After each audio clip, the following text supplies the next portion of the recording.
Hello.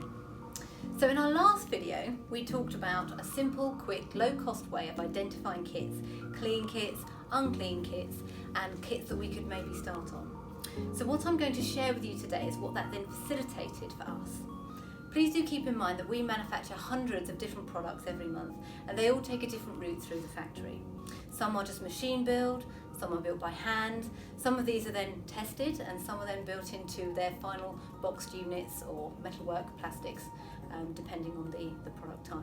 So one size or route in our case fits no one.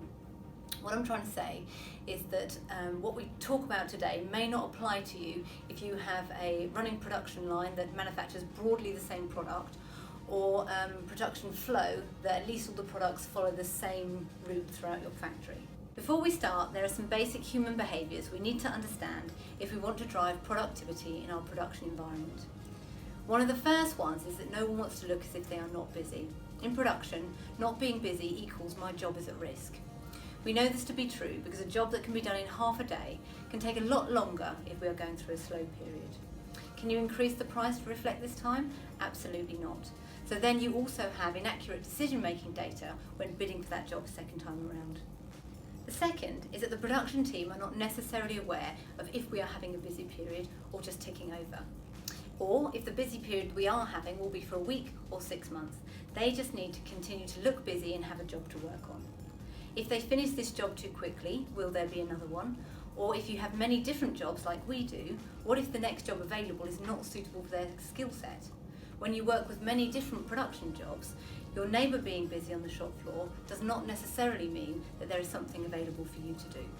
People also waste time when they don't know what they've got to do.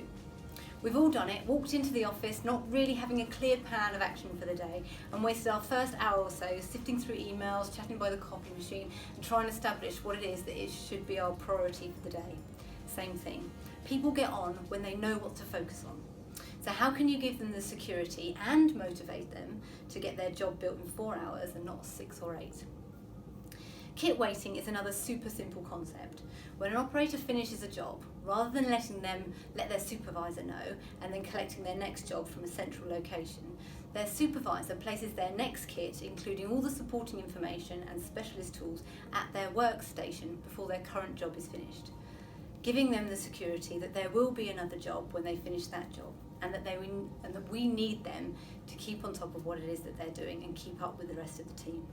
This changes the dynamic slightly from I don't want to look like I'm not busy to one where I don't want to look like I can't keep up.